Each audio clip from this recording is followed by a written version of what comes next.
Welcome, everybody. We're back with another episode of Down with the Buffaloes podcast. Tonight, something a little bit different, actually. We've got one of your friends on, Gareth, haven't we? Carl Williams.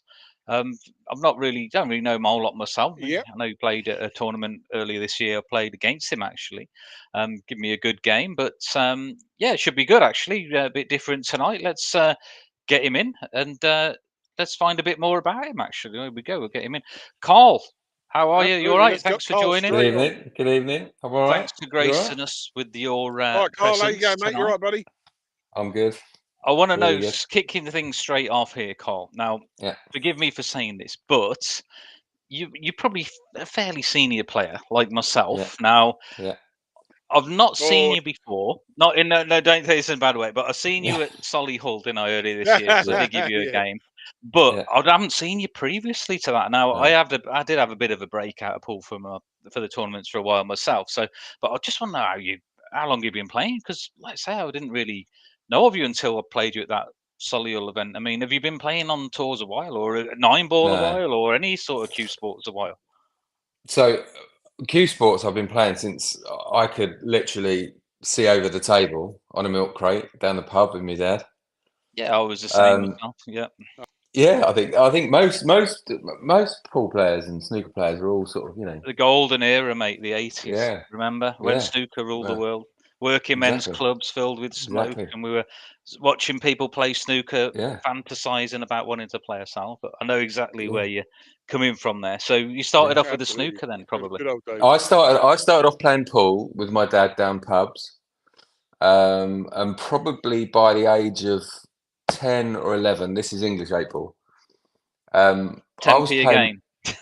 yeah, I was, On the slider, on the tray with yeah, or was it the yeah, 20p's or the 10? I don't know. yeah. Well, there's lots of things that I used to do. I used to go down and bottle up down the pub, down our road, and they'd give me free pool. So I'd play pool all Yeah, Sunday, yeah. like lunchtime, and then, um, yeah, just sort of go down in the evenings with my dad some evenings, and then by the age of about 11 or 12, I was playing money games for my dad. It was only, small money, five or a tenner. Dad would say, "Here, play you for a tenner." Um, He was like hustling games for you then at yeah, an early. yeah, yeah. I like I, it. I think, I think at that stage it was, before that it was a milk crate, pushing a milk crate. The old milk bottle crates around the Yeah, table, yeah. standing up there and playing pool, and yeah, just loved it. They were Just the always days. loved it. And then From I Carl? suppose Where are you from? Where? originally from Uxbridge. Uxbridge. Yeah. Yeah, but now living in Great Okay, right. Missenden. Yeah.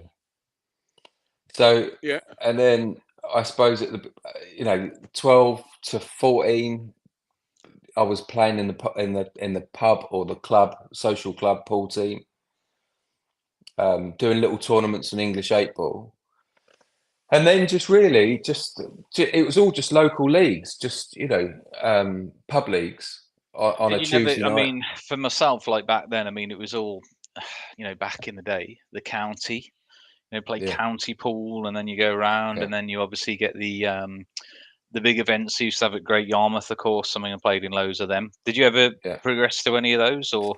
No, I joined the IPA tour, and that was in, Jesus, that's got to Hmm, be 18 years ago. I 18 think years I ago, I played joined on that. some of them events years ago. Yeah. That would have So been I used about to I 20 don't play. know odd years much ago. about the old pool. I don't know much about the English pool scene. Is there, Carl? Yeah, it was. Yeah, national tour. Still going now, I believe. The IPA tour. It is Mm, still going there. I think a lot of people have changed over to Ultimate Pool now, haven't they? So yeah. a lot of the faces that I used to play with, like Chris Mellin and Gareth Potts and Eddie Barker, are all on the Ultimate Pool Mm, channel now. So that they're all doing that. But I played in that for about 6 or 7 years. And then children come along, and then obviously time's taken up with children. And then I put my cue down for about 11, 12 years. Didn't really pick it up. Didn't do anything. And then started going and playing 8 ball at Watford. And we're going back now about 2 years at, I think it's called Shops in Watford, with yeah. my cousin and a friend Yeah. Barry. And then my cousin said to me, "Oh, the guy you're playing with, Barry, he's into American nine ball. That's his game." So I was like, "Oh, I'll give you a game of nine ball," and that was the early part of last year, and we went on. We played some nine ball, and I just fell in love with it again. So I started playing nine ball last year, and I haven't looked back since. I can't wait. I'd play every day if I could. Oh, Every it's day. brilliant. I mean, it's such an Yeah. accessible game, and it's a free-flowing game, and yeah, I mean, it's an enjoyable game as well, isn't it? Mm. I think out of all the disciplines that on an American pool table, I think nine ball is probably my favourite. Mm. It's just a quick, free-flowing game. So how did you get on against Barry then? I mean, were you taking him down like a buffalo? Yeah. Yeah. Yeah, I did. He's not watching tonight, is he, Barry? It probably is, but yeah, I did. I played well, and Barry beats me sometimes. I beat Barry. Barry's a good player. I think I've been practicing. Yeah, so Barry plays nine ball now. He comes and joins us on a Wednesday at Raging Bull in Wickham and plays in our and he's been on the total nine ball a couple of times. Yeah. Okay. Yeah. But then I went on the last two GB9 tours, and it was purely because how I got onto that was we went on holiday. I've got 3 boys and 1 girl. My oldest boy is going to just turn in 18, 15, 12, and my little girl's 8. And none of them are into cue sports at all. None of them have shown any interest. Don't watch it on the telly, don't watch snooker, not shown any interest in it at all. And we went to Mallorca on holiday, and they had 2 American pool tables in the hotel. And of course, every now and then it was just like, come on, let's go and have a game of pool. And they were hooked. They were absolutely hooked on it.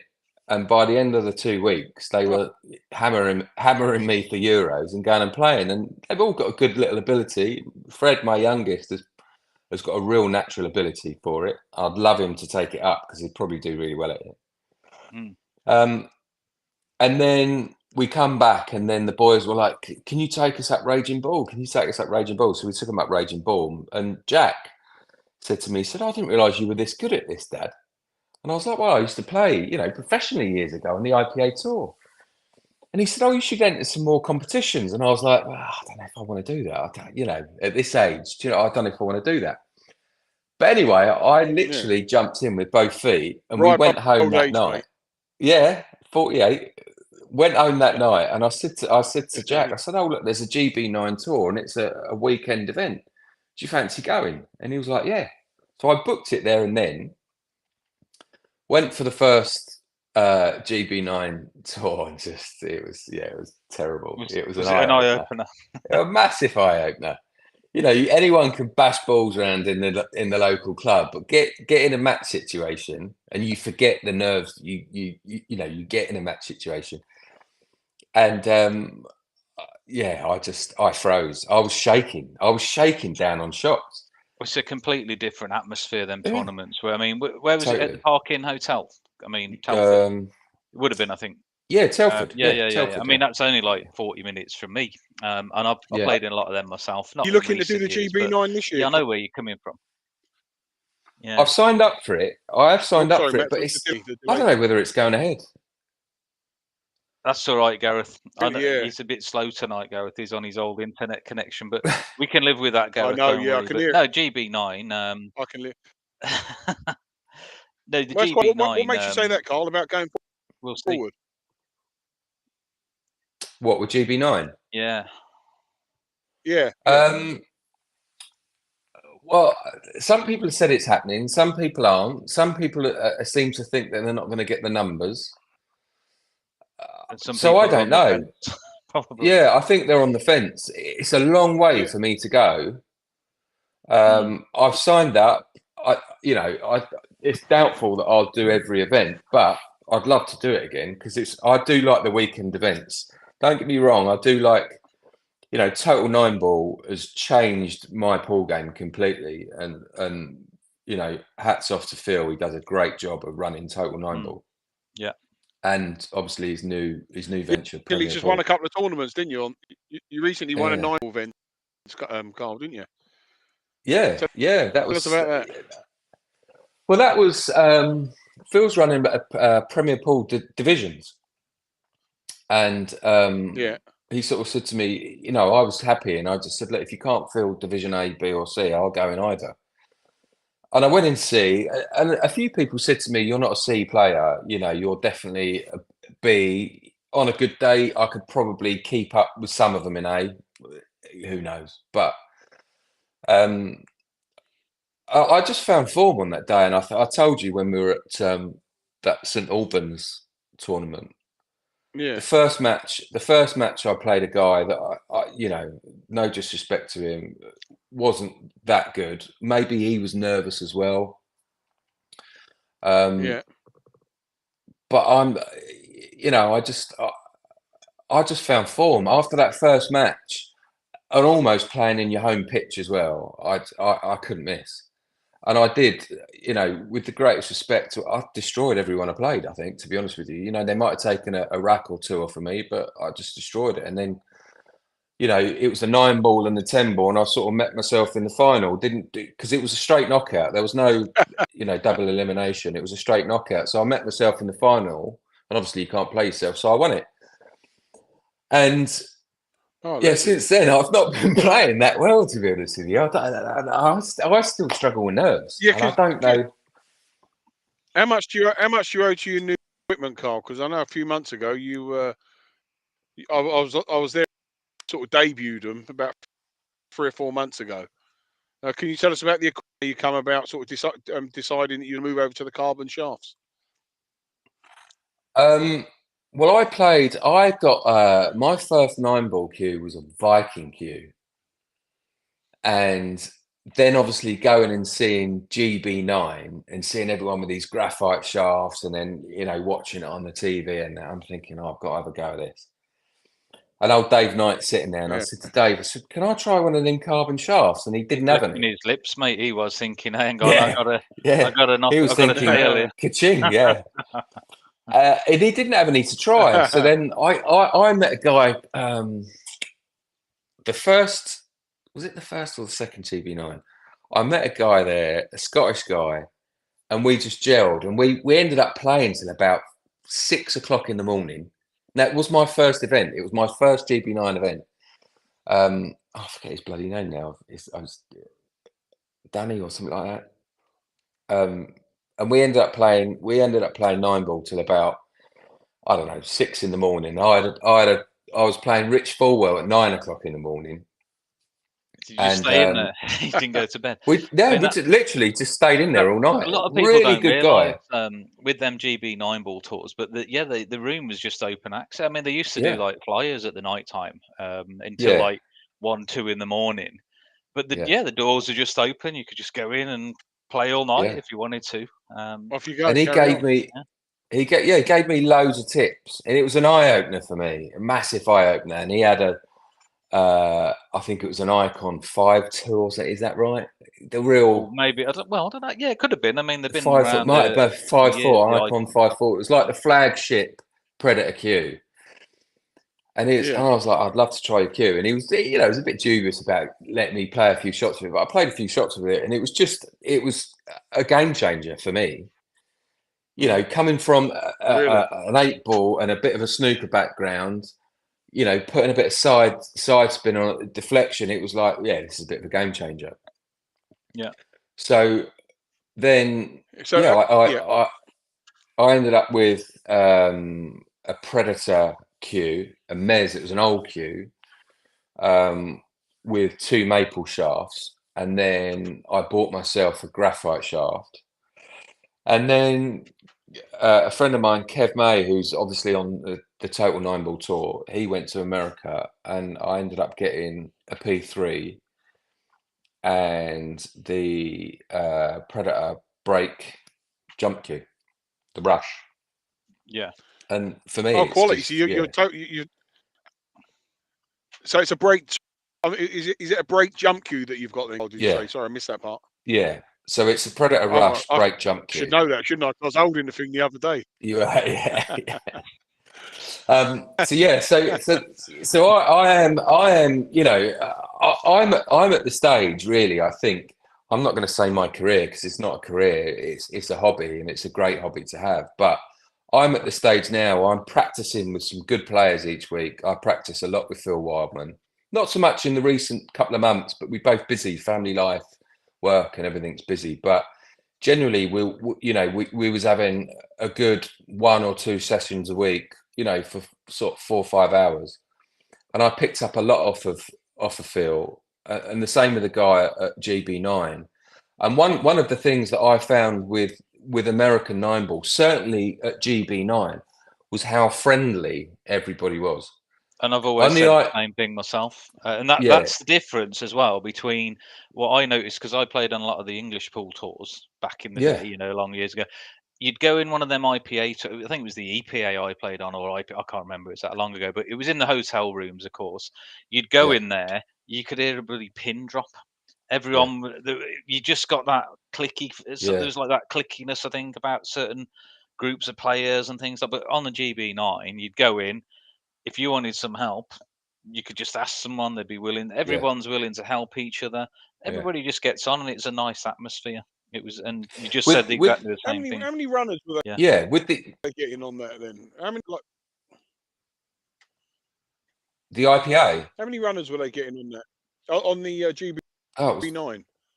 So I didn't really. I pulled out of it years ago. I stopped playing years ago. It's only last year I've been back something in. like, Didn't know much about it. But how wasn't many it something runners? like It was 200, wasn't it? 96 Wasn't to it? 112, I thought it was 116, 100. maybe. Yeah, I thought it was over 100. I thought it was Oh over I right. think in 200, but maybe recent years, it might have whittled down to 80-ish. But when it was at its peak, it was over 100 players, I think, at these mm, tournaments.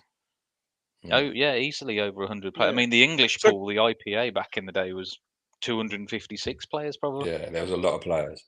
But mm, going back to that, so yeah. I, Go on. I, Sorry. I was fortunate that when I got into the IPA tour, how I got into the IPA tour was I was playing for a local pub in Amersham called the White Lion, and we had a great team, real good laugh. None of us really took it that serious. But we started coming up through the divisions. We got into Division A, and a good friend of mine, Eddie Barker, who anyone round here knows, you know, in Buckinghamshire area, will know Eddie Barker from snooker and pool. And I got pipped against Eddie, and that, you know, I was the best. You know, I was probably the best player in our team, and they're like, "You've got to play Eddie tonight." So I played Eddie, and I can't remember. I think I beat him. And we got chatting afterwards, and they was like, "Oh, he's a professional," and all this sort of stuff. So I was nervous going into that match. And we got chatting, and Ed's lovely. And he said, "Oh, I'm on the IPA tour." And I was like, "Oh, I fancy a bit of that." I said, "How'd you get onto that tour?" And he just said, "You phone this bloke called George. Yeah. You go George. for a qualifier." I think I went to London. George Harwood, remember I that? George know, I Harwood? know. Yeah, I Yeah. know. I went off to some qualifier in London. I think basically, as long as you had 2 hands and 2 feet, you qualified. But I qualified. I won a few matches, qualified, and then got on the tour. And luckily, I went with Eddie. But had I have not have gone with Eddie, I probably wouldn't have spoken to anybody that weekend. It was like you had Yeah, the yeah, yeah, elite, the Gareth Really? Potts. Yeah, yeah. you had the elite. You know, all in their black professional t-shirts that you didn't really talk to, and It's just they like a wouldn't give different you the time atmosphere that, yeah, altogether. they wouldn't give I you the know. time Yeah, of day. yeah. Unfortunately, I went with Eddie, and Eddie introduced me to people. But even though I was introduced, it's a different vibe to GB9. I don't think Yeah. Yeah. I've come across anybody playing nine ball that I wouldn't say was friendly, would give you advice, that would take advice. And you have a bit of a laugh. I don't know what it is. What's the difference? It's a cue sport. What's the difference between English 8 ball and 9 ball, where you're in a room and you'll Yeah. end It's up so chatting to different. people? Yeah, it's Yeah. bizarre. It is bizarre, and I love all that. You know, Mm-hmm. I've been on the Total 9 ball tour. Um, and then doing our little Wednesday thing, got to know loads of people. And now I find it comfortable. The first couple of total 9-ball events I went to, I was a bag of nerves. It was just terrible. But once you get to know the faces, and they're all coming up to you, all fist bumping you and going, "Oh, hi, mate." And now it's GJ was like, "All right, champ, how you doing?" It's nice. You get to know all these faces, and I think that boosts your confidence. And I seem to do really well against people that I know. As soon as I get put up against someone I don't know what it is, something gets in my head, and you need to have a watch of them videos, mate, that I've been telling people. I told Bash to watch some of them the other day.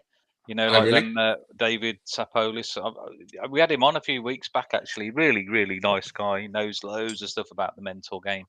Check out some of them. I mean, they've helped Bash out. Drop us some links to them, because Yeah, that'd be good. I'd love to, things like that. I'd share with our look. We called. I don't know if I can say this online, but we call it the Wednesday Wankers. It wasn't me that named that. It was actually Russell from Raging Bull. I wonder that who named the us biggest, the who the biggest legend, W Russell, is isn't then in that group, mate. Yeah, the Wednesday Wankers League, and it's a little thing that myself and Phil Wildman run, and it's £20 to enter. £10 of it covers your table. £10 goes into the pot. Some weeks we'll have 12, 14. I think last week it was quite a well, we're Christmas the is same. coming We're up. the same at Solihull. I mean, we do the Wednesday competition, weekly 9-ball, short races, 4s, 5s. We don't get about 10, 15, 18 people, getting some more numbers now. But them tournaments are what keeps me sharp playing, because if you want to win one of them, I mean, there's a lot of good players now at Solihull, probably the same way you're at on the Wednesday. You win one of them things, or you got to go deep in one. You've had to play well to get to that point. And they really sharpen your game up for the bigger tournament. Buffaloes, mate. I played in both. There's a lot of. You're the biggest one, mate. What's nice is there's a few guys that come down on a Wednesday that I'd probably say half a dozen of them that are quite regular, that when they started and joined playing us on a Wednesday, I think they were intimidated firstly because Phil Wyman's there, who can do amazing things with cue ball. But then they see us all playing, with the gloves on, with the cues, with all the gear, and they're like, they come in a bit starry-eyed, and then they play, and they're terrible. But slowly but surely, week in, week out, they're getting better and better and better. And we keep saying to them, it's match play, because you're playing a match. Match play is the best form of practice you can have. Yes, you can do your little, your little routines or whatever, but match play by far, that's how your game comes up. And you look at these guys that are on the matchroom events. They're playing day in, day out on these diamond tables, match environments. They're on top of their game because they've got that constantly. Do you know what I mean? Day in, day out. And we've all sort of said to people, there's a few guys that won't come and play on the Wednesdays. Yes, there's a few guys that won't come and play on the Wednesday because they're like, oh no, it doesn't do anything for my game. And we're all like, what? That's madness. That sounds like excuses to me, mate. That does. Yeah. We do say that, but yeah. So moving on to the matchroom events, Carl. Are you going to be doing a few events this year? I'd love to. It's all because rumor has next it year. I'd love to. There's going to be qualifiers in clubs, which is going to be a bit of a dampener for a lot of people. I think if that is the case. I can't see anyone wanting to go and pay 100, 200 quid to go and want to play in a club. No, but it comes back to I think similar to the GB9. You hear lots of different rumours. I think it was Paul Taylor that told me on Saturday that they're letting the first 100 is first come first served basis. But I don't know. I'd love to. If it's a qualifier, would I qualify? I suppose anyone's got a chance of qualifying. But I don't know. I don't know if they can afford to do that at this stage. It's not. I don't think it's big enough to do qualifiers, national qualifiers at this stage. Do you? Yeah, I Well, don't the way I either. see No, I it, I don't. mean, Definitely not. last year's After the was it? No, after this the year's turnout UK Open. at Yeah, Red Hill. yeah.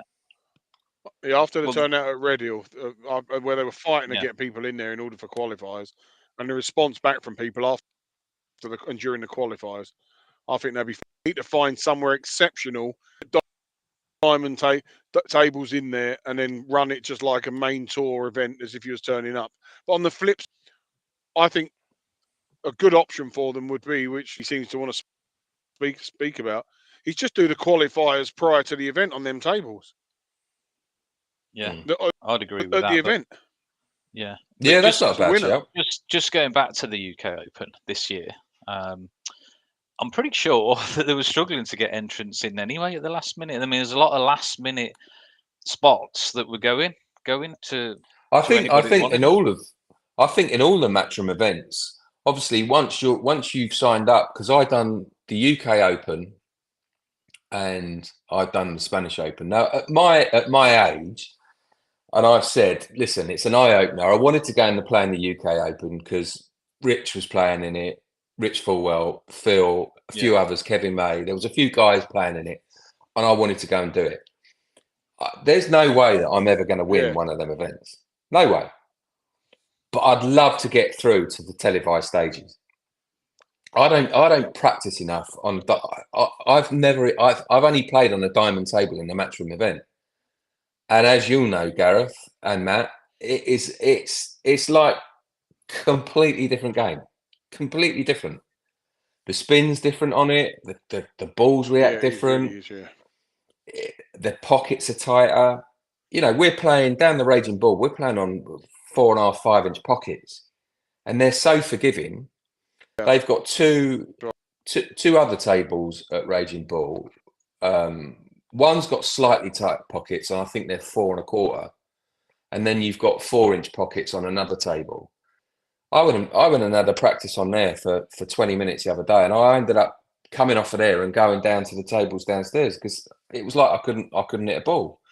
But in the past, until the tables have just been recovered in the Raging Bull, so it's, that's a different thing. But up until about 6 months ago, Oh we right, were that's good news. practicing. Yeah, Russell did text Yeah, me the other day.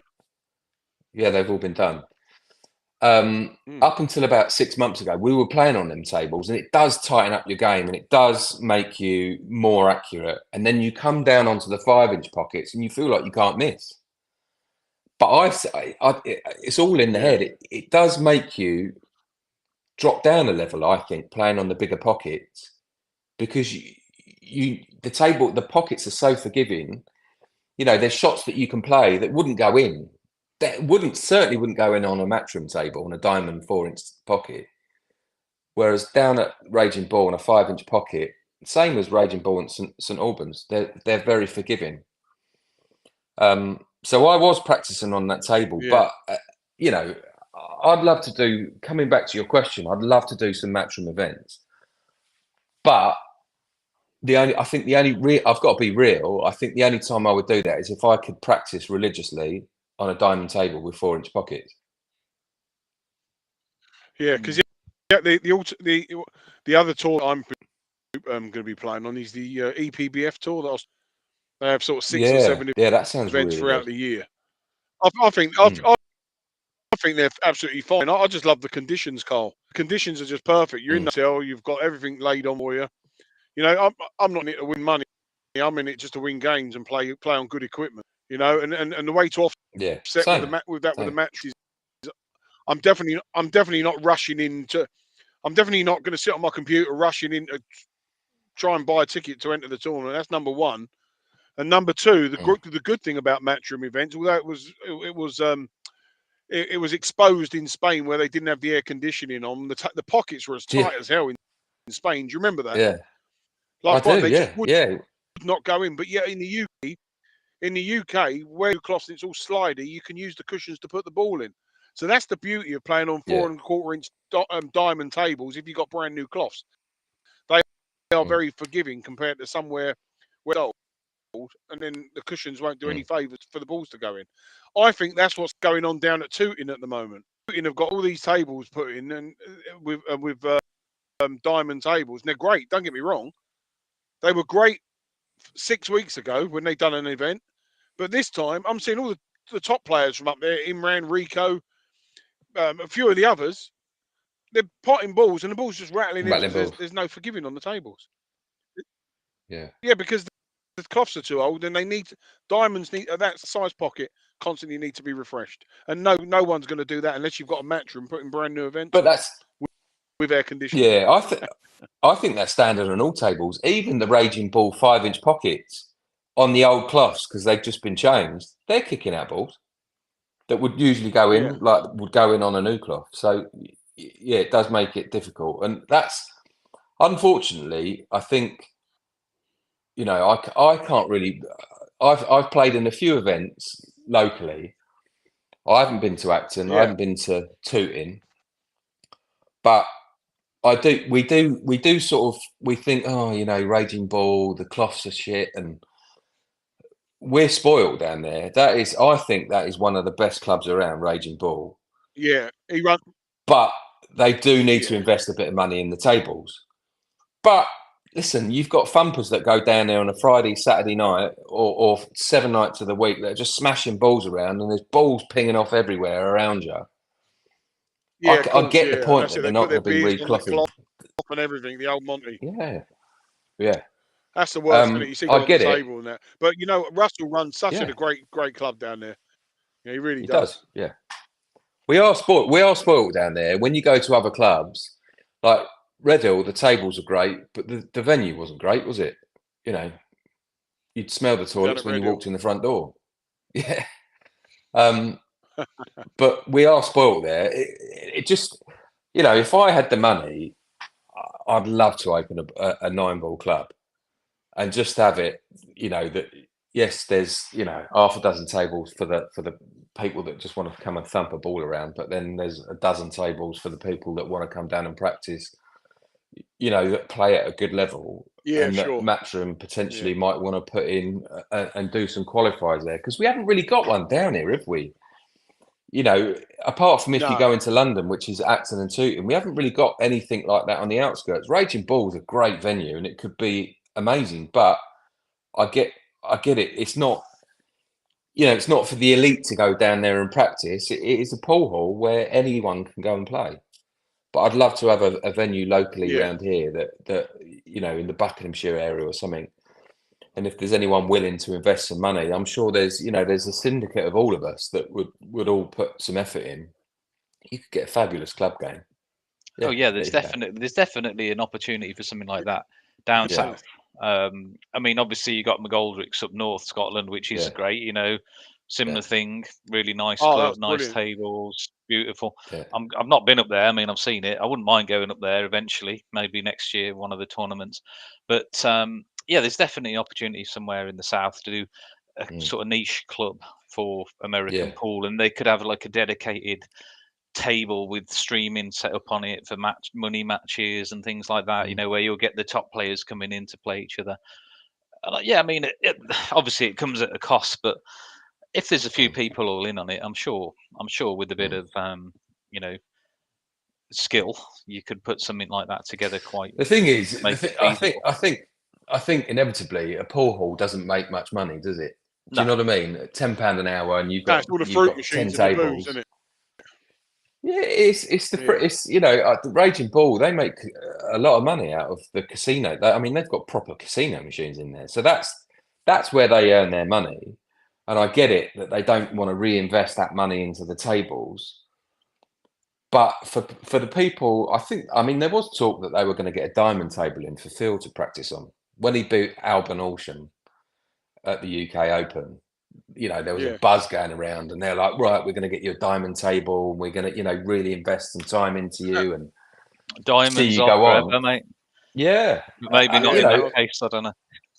But it's like anything; you need to be practicing on that equipment. I've got a perfect place to put a pool table in my house, but at 10 o'clock at night, I don't want to be smashing balls around. The kids are in bed.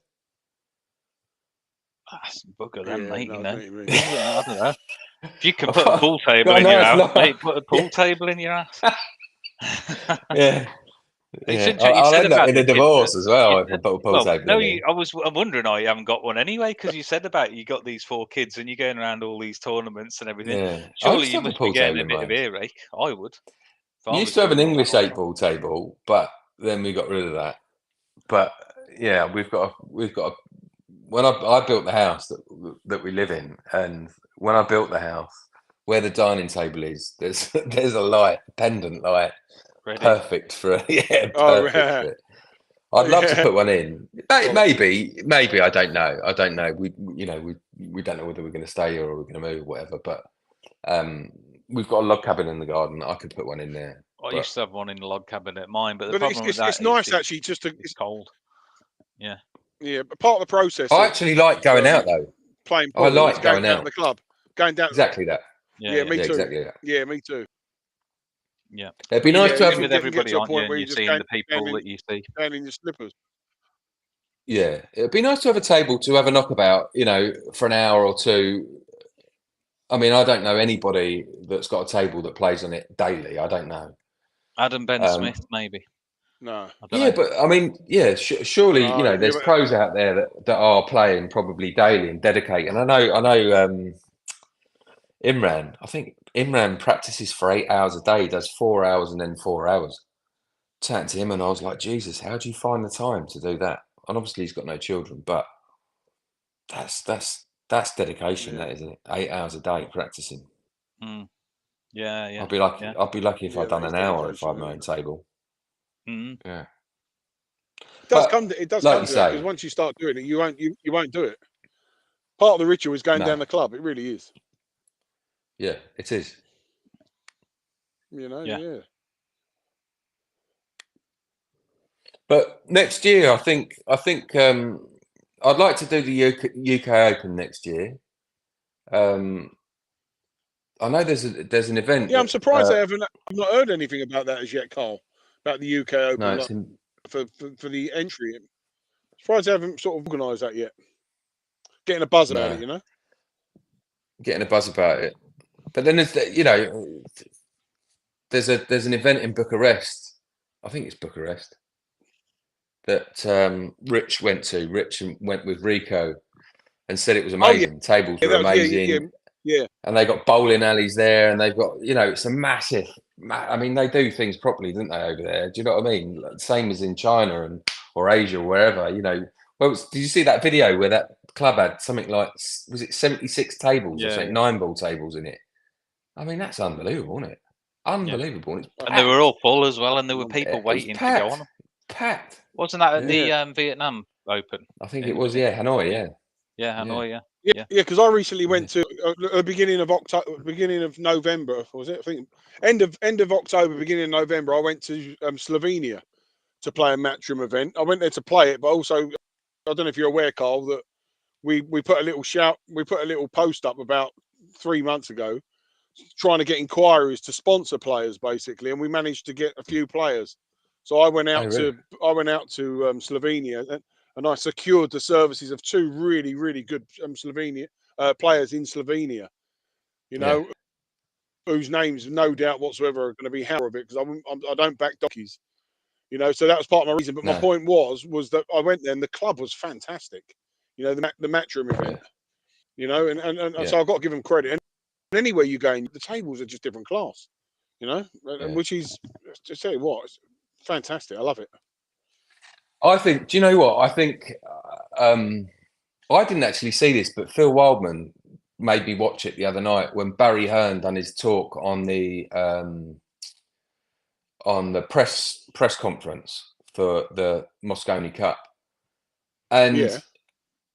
I don't know. I just think anything Barry Hearn gets behind is always a success. And I just think 9-ball's going to go mental in this country. And Yeah, I think so. It will do. and it always comes at the time when you haven't got the money to do it. But what a time to invest a bit of money, because I think long term it would pay off, is to open a club in this country that's south of England, that's got quality written all over it. Because you're going to get Matchroom events there. You're going to get, if there's qualifiers, you're going to get the qualifier events held there. And what a great opportunity. Something like, you know, a Q school or something down on the south with 9-ball, not snooker tables, but 9-ball, and get a few big names down there doing a bit of coaching or whatever. I think it's a golden opportunity if there's someone out there willing to invest a bit of money. And it's going to be a slow return, but I think you'll get a return on your money. Yeah, I just think, I don't know, it's just a very inspirational chat. And you're just like, I can just see that this is going to go mad. And Matchroom are in it, and obviously they're still learning. You know, maybe they could call this club the Matchroom. Yeah, exactly. The Matchroom, not Matchroom, but the Matchroom. Yeah, just. But talking about sponsorships, I'm too old. I've never ever, you know, if I was 20 years younger and started playing 9-ball now, then maybe I'd be looking at it. But it's interesting about sponsorships. You know, the likes of Phil Wildman, who I've seen a lot of people play pool, and I think with the right investment and the right, I don't know, guidance, he could be unbelievable. He's got such a history. Yeah, he's a very good player. And, you know, and again, it comes down to money, it comes down to family life, it comes down to everything. But if he could give up his job and do a full-time, you know, pool, he'll be up there with the Albion Oceans and the, you know, the Fillers and all that sort of stuff, without a doubt. And there's other young guys coming through. Carlo Blasi, you've had on one of your things. Someone's got to sponsor him. Jesus, that boy is so dedicated. The hours he puts in, every waking hour, is either working at the pool hall or practicing. And he's only a young lad, isn't he? He's got so much ahead of him. I think he's is he 21? He's not that old, I don't think. Yeah, something. Yeah, I think he's in his very early 20s, and lovely lad. Gosh, someone's got to see him and sponsor him, because I think, again, like exactly what you say, he's not a donkey. He's going to make you money. And the hours that he puts in, and how much. I've only been playing 9-ball just over a year, and I've seen Carlo in a lot of events and go from, you know, an average player to a quality player, really good quality, and keeping up with the best of them. He's going up to Division A. He just won a Division B contest for Premier Pool the same day that I won mine, and you know, he's going to go up to A because he wants to challenge himself. He doesn't want to stay in B. Same as I don't want to stay in C. Of course, you know, all these people that go, you know, I can go down and get an absolute pasting off of Phil. You know, we could play 3 or 4 sets, and one set out of 3 or 4 will be close. The others, I just get a pasting. But I like that, because you learn from that. You learn from getting a pasting, and I just credit to Carlo. I think he's doing really well. Another couple of really good players in this country, real class. He's Benji Buckley's tremendous, but then you've got one above the lot of them, I believe. One above a cut above the rest. He's Luke Garland. Yeah, tremendous player. He's got everything. Yeah, he's got everything. He's got a snooker background as well, hasn't he? Same as Phil. Yeah. My God, what a player! There he is, really. You know, and I think when he went to, he'd done a Scottish tournament. I think he took down that Coping Yee or something, didn't he, up in Scotland? I think he took him down like a buffalo as well. You know, so there's a few good players out there. The UK have got quite a few. There's a lot of good players. There's a lot of good players in the UK, and you know, if only we could have someone sponsoring these players. Yeah, that's the problem, isn't it? I mean, a lot of I mean, with the exception of maybe one or two. Well, we put the shout out there, and that didn't respond. There's no one sponsoring. Yeah, there's no sponsor. But the thing is, I mean, a lot of these players, they've got to still have a job to make ends meet anyway, and that's the problem. And it's difficult. Like Phil Wildman, if he wants to make a real go of it, he's got to give up his job, play pool every day, play tournaments once a month, twice a month, do the rounds. This isn't cheap. It's a lot of money. Yeah. But it's catch-22, bit of one of them situations, isn't it? I mean, I don't know. The thing is, I mean, I don't even know. You know, when I don't know how the sponsorship works when you get in with these cue manufacturers. What sponsorship deals you get with them? Obviously, if you're in the top 32 in the world, then obviously they've got to be bunging you some sort of salary, and you're getting all your equipment and maybe your entry fees and expenses paid. But these guys are doing, you know, weekend tournaments, and they're all in the prize money every weekend. So do you know what I mean? There's such a gap from the average Joe down the club to get in on matchroom events and becoming, you know, in the top 128 even. What sponsorship do you get? I'd questioned a few of these boys on the Euro Tour and in Matchroom about what the sponsorship was. A lot of these top players, you know, I won't name any of them. I can 3 or 4 of the Polish guys in the equation. 3 or 4 of these Polish guys that I spoke to, and a couple of the Germans, big guns. All they get is cues. That's it. So they have to stay within the federation in order to get expenses paid in order to play. You know, so it's again, there's even from that level, have a jump up to like the Albion Shens and catches. Where even these, like, so I will name one of them, that Daniel Maciel, tremendous player. You're lagging up a bit, Gareth. During you hey? I didn't hear you lagged up a bit. I got you on about Dan Mastiel. Oh yeah, Daniel Maciel. You were saying about Mastiel, yeah. Maciel, yeah. You know, he 2 finals, 2 Euro Tour finals, and all he gets from his Q sponsor is just cues, and he has to stay involved in the federations in order to stay on to be able to play these tours. So that's tough unless you get somebody, you know, on the side just prepared to take them away from all that. Then they are actually struggling, which is a bit of a sad one, but. Hey ho, it's a chicken life, I before suppose, the egg Carl. sometimes. I mean, some of these players. I mean, look, if you went on a matchroom event like the UK Open, right? Let's say you went on it next year, and you went deep, semi-final, maybe the final, even won it. Of course, you're going to have all sorts of people knocking on your door. Oh, we want you to do this, that. Can you? We'll sign you. Sometimes it's like say it's the chicken and the egg, isn't it? You've got to do something to get something in a way. And I think for a lot of the UK players, I mean, when was the last time? I mean, no, Jason Shaw won the Hanoi Open, of course, but I mean, Jason Shaw's Jason Shaw, fantastic player. He's going to win tournaments, but aside from him, I mean, I can't really remember the last time a UK player won a big tournament. I mean, look at Imran, for example. He's practicing 8 hours even a Mark day. Gray. And when was the last time he won a major? I know he's won some Euro tours, of course, but in terms of a matchroom event, I don't know. Is his quarterfinal possibly the best result maybe he's had in recent years? I think he's always in the last 64. No, I don't think so. I think last. Yeah, he's always in the last 64, and then I seem to sort of, because I always want to watch. Imran's such a gentleman. He's a really nice guy, and you always when they're doing the matchroom events, and you can watch 3 tables. I never seem to get to see Imran play. Do you know, I've seen him play in the club, but you never get to see him play on telly, because when you watch him in these matchroom events, it's different to watching them.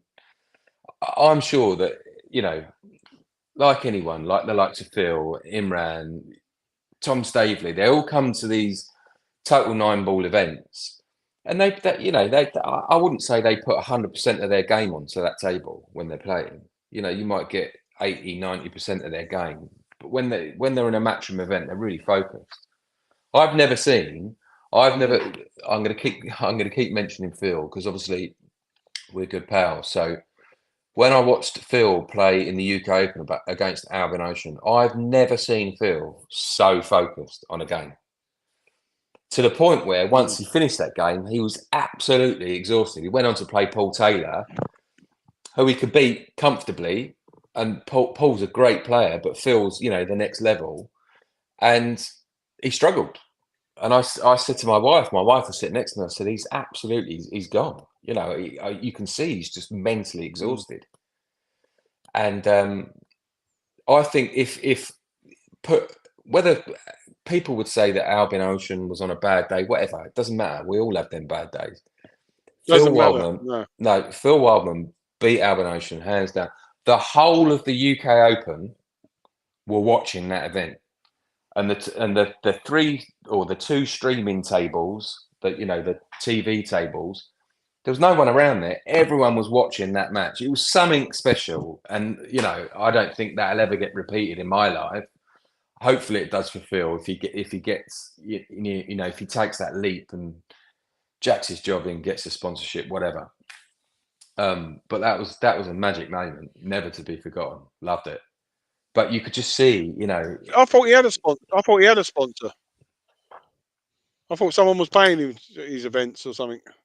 So no, that's what I heard. I don't know. Is there no truth in that? Oh, he hasn't got an official sponsor. I know Rich Fulwell helps him out and enters into some of the events.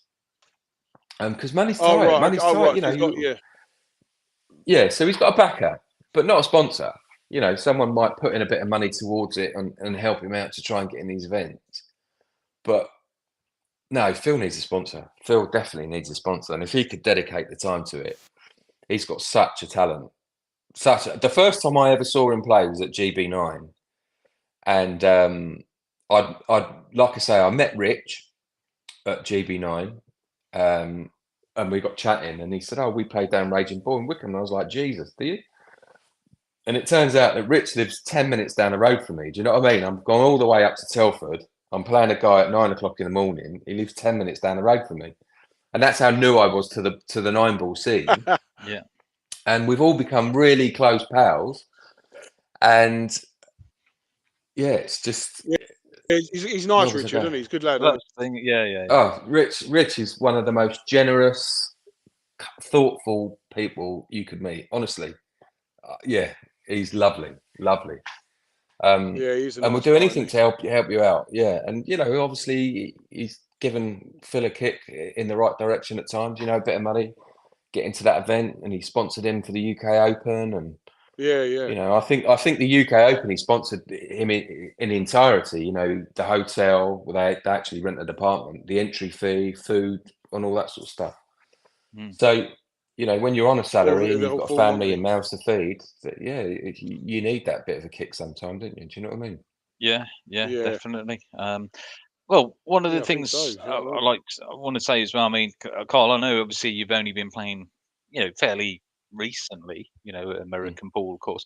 But what I would want to, I mean, if you were going to give, with pool going the way it's going, American pool in the UK, as we were saying earlier, we think it could potentially get a lot bigger.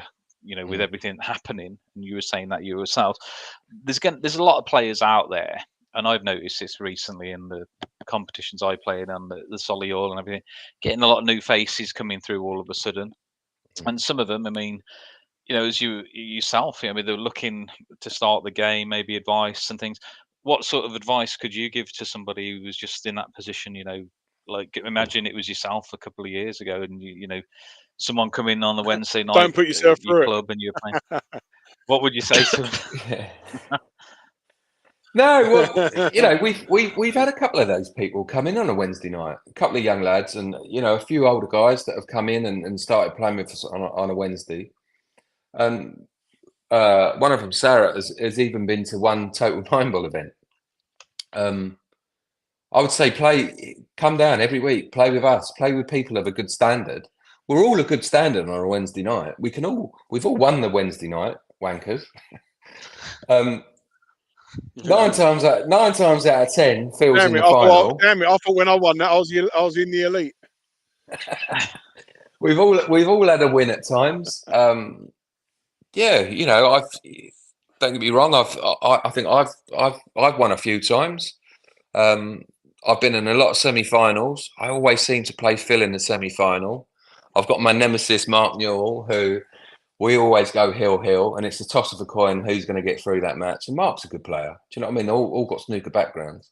So it's a good standard on a Wednesday night. It's to just, for what you were saying, Matt, I'll just say come down here. Come and play with these guys, because these guys will teach you anything you want to know, give you their time, give you their tips. If you want to do a bit of coaching with Phil, he charges an hourly rate. Go and do a bit of coaching with Phil. He'll tighten you up.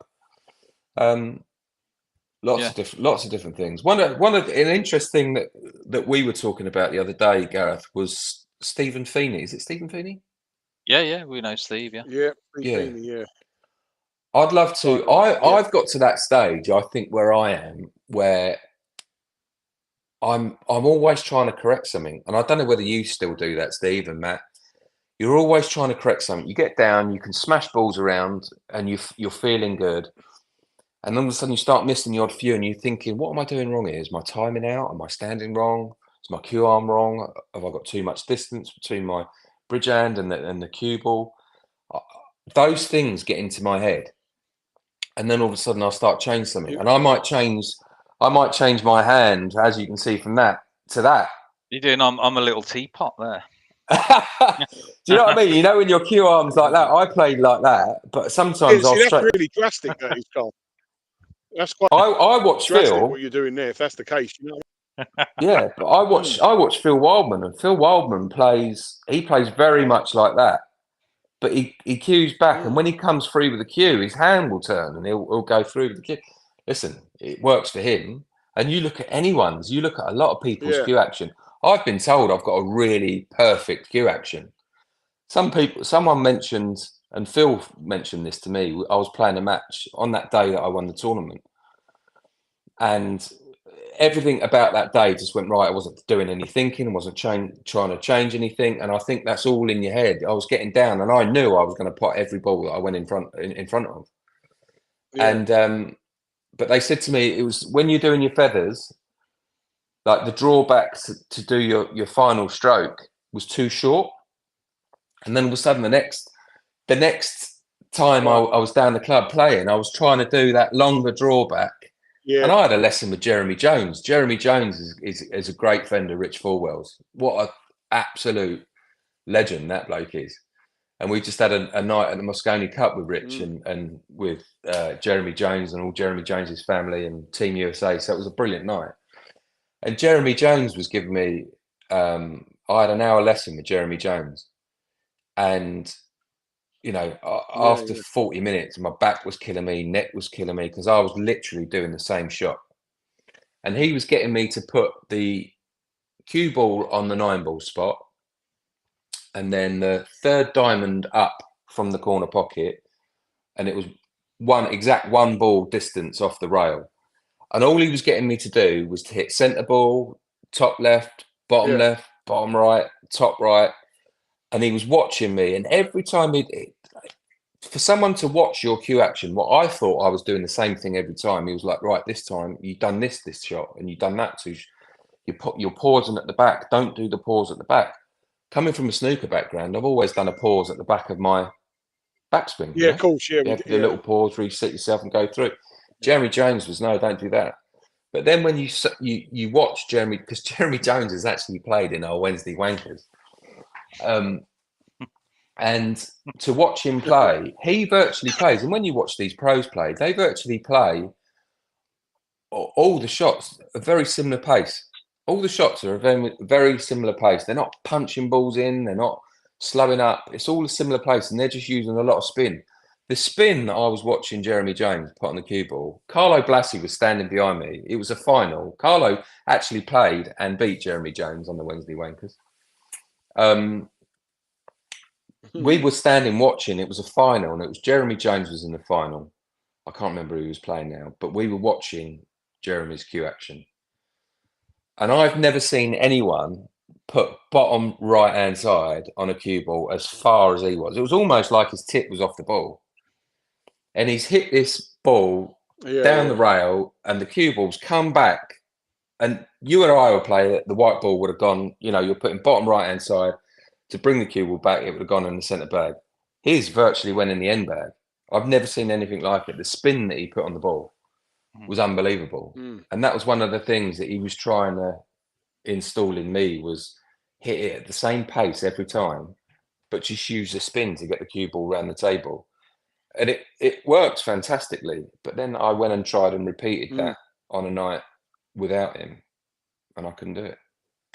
It was Well, it's probably. I mean, the You thing should is, give that Steve Feeney a try, Carl. well, this is what yeah, I was I'd just love going to to say. do He's that. a legend, mate. The Absolutely. the thing is with coaching, and Steve made a good point of this when we spoke to him, is the fact that it's not costing you an arm and a leg to get some coaching, really, for an hour or 2 hours. And we're talking about with Steve, for example. But the problem is, you've got all these people with expensive cues and all the gear and everything else Mm. that costs a lot of money. I mean, a good cue these days is at least £1,000. Let's be honest, 800 quid or whatever. You Yeah. can buy a bloody jump cue that's £675. The Mm. thing is, right? They'll happily spend money like that on the gear, but they Yeah. won't yet invest 100, £150, £200 in potentially being able to use that gear to the next level. Yeah. It Yeah. Yeah. just doesn't make Yeah, sense. right.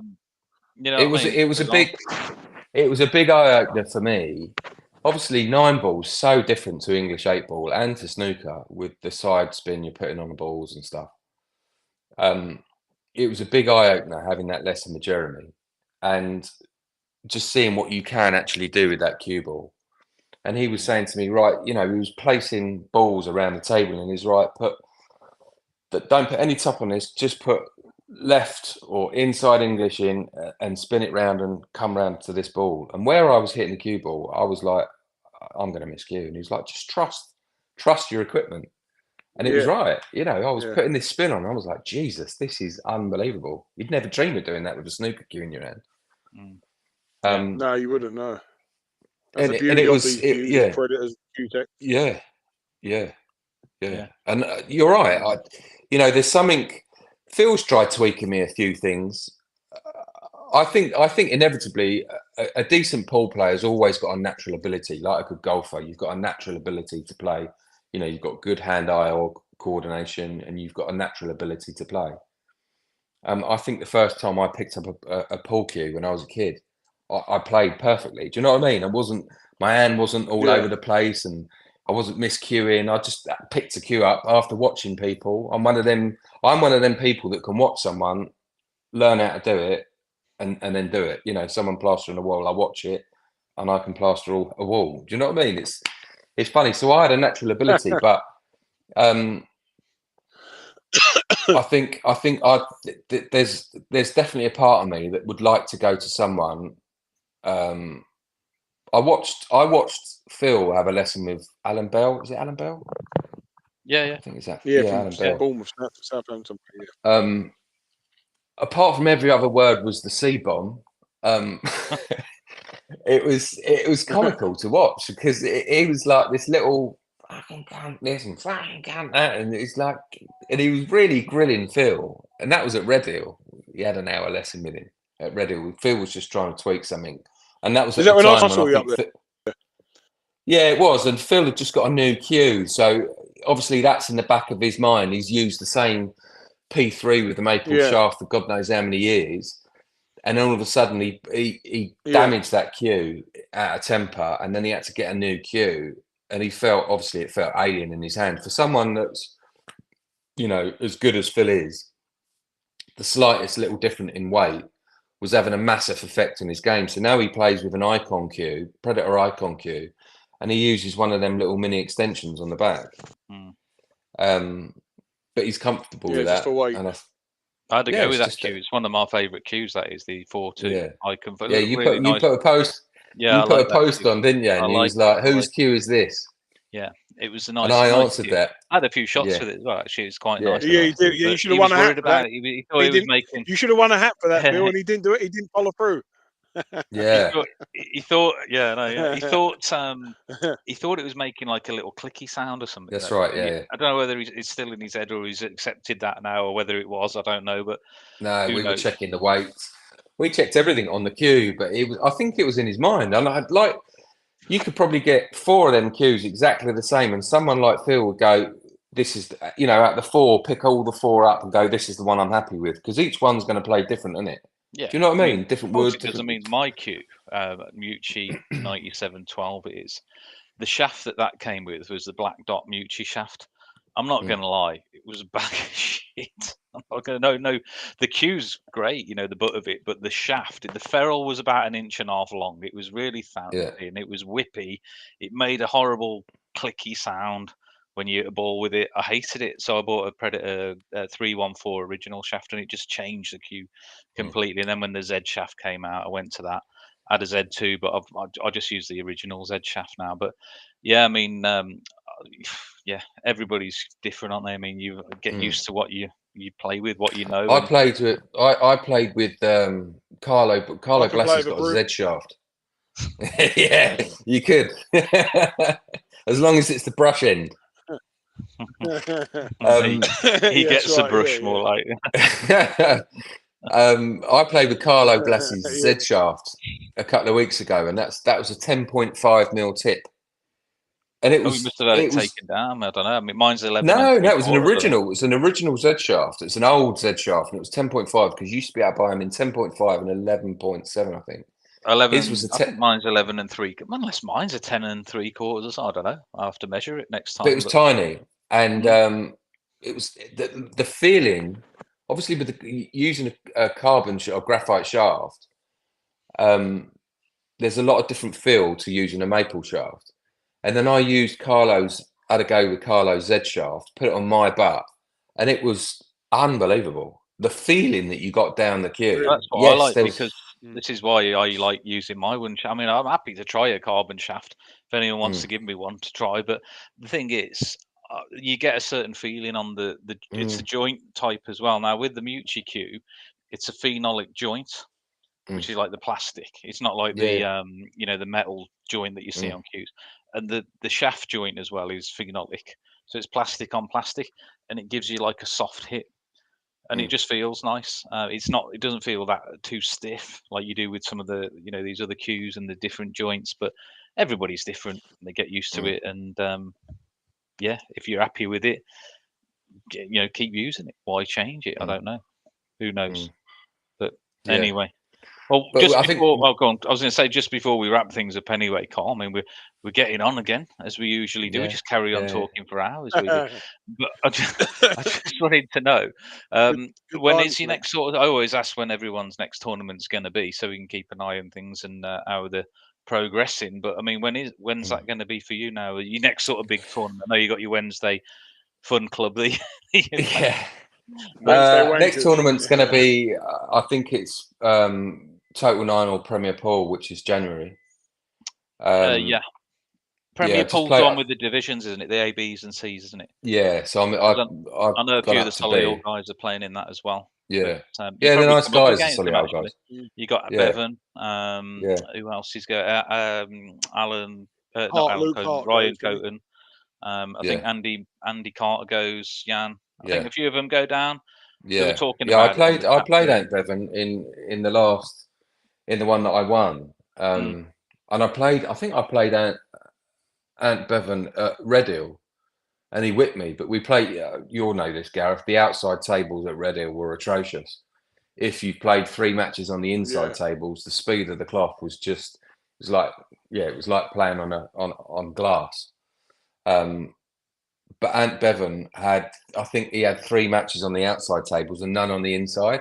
And I met him on the outside tables, and I was like, I just can't get the pace of these tables. It was just unbelievable. You were overrunning balls Oh, I by, loved them. I 2 or loved 3 feet. that table number 4. I just loved it. If I could take Did you? that table 4 on the outside table, I'll tell you that'd be my table. Yeah, I loved it. Yeah, I was always found on that one. Always reserved for me when I went down to Redhill. But I play some. I've moved down to the coast now, so I'm down this way. So I've got a little table up this way. So and I'm quite happy down here. So I'm still getting my practicing. Ready to come and get you buffaloes really soon. Yeah. Yeah. So yes, the next tournament is in January, but we've got a little Wednesday club that we meet up. I just played in the tournament at the weekend, and that was the grand final of the T9. And I played a guy called Thomas Jedleski, who's, I think Phil was saying that he's had some lessons with Steve Feeney, and he's changed. He comes up to the Solihull tournaments. He does sometimes. Yeah, he's an older bloke, isn't he? Yeah, he's he is nice guy. But I went 6-1 down on him, and then I went 6-1 down and beat him 7-6. Oh, legend! Yeah, I played him at Tooting this the weekend, and I dismantled him. Yeah, in good the player. team. He was solid against me. Yeah, He good missed, player. and at the end of it, he come to me, said, "I missed." You know, we got to 6-1. And you know what it's like, 6-1. It was my first match, and I was like, "I'm just going to throw my arm into this." And threw my arm into it, come back and beat him 7-6. And at the end of it, he said Well to me, done, "Do you mate. know what? I missed 2 balls that entire match." And yeah, I played out You my can't skin, and argue then with that. I didn't play very Well, it's well nice. after that. It's nice, isn't it? I mean, we've all had games like that, and Mm. hopefully we keep having games like that. But what I'll say though, Cole, thanks again for coming on. You're welcome. Yeah, Obviously, thanks we'll for keep having an me. eye on you on these Yeah. tournaments coming up. Probably Been meet great having paths, you, cross paths Carl. again, some of them, cross paths on some of them again. But as well, just what I said earlier is we'll give you some of those links to those videos that I was on about with Yeah, that'd be David. great. Yeah. Check some of them out because they definitely will help you out. And And do yeah, we wish. contact Steve Feeney. And I contact will do. Steve. Yeah. If you want to get in touch with Steve, give us a shout or give him a shout directly. He'll be more than happy to. I He'll think have to fit you in his schedule there because he's I quite. think like Jeremy Jones has said to me in the past. He said, you know, if you've got the ability, 80% it's all in your mind. And I think he's right. Do You're you know right. what I mean? You're absolutely Yeah. right. Yeah. Yeah. And like I say, So I just need to get over watch that. some of those videos. They help me Yeah. out massively. You know, really, Yeah. really good. Yeah, but no, thanks again. And like I Thanks, say, You mate. know what? well, I've got just Gareth, what you saying? jump in. Just got to jump in. You know what, Carl? I used to think that, but that's the mainstream view of coaching. Steve Feeney has an just get it just like that. Mm. Really, forget the mind. Yeah. Forget No. the mind. Did he ever do that thing at Raging Bull? Because he was going to do a coaching session down there, wasn't he? Yeah, we had to delay that again. Unfortunately, that was put on the back burner again. But something's in the pipeline, and we'll be in touch and get it up and running again at some point. Yeah. I'll get his details off you next time I see you, Gareth, or text me him over because it might be something I'm interested in. Yeah, no worries, next year. Brilliant. Catching up with him. Yeah, sure, Okay, mate. Yeah, I would. I'll text him over to you, thanks mate. again, All right. Cole. Great to see you, And mate. And speak to you all the best for the future events. soon, mate. Thanks, guys. Thanks, guys. See you later.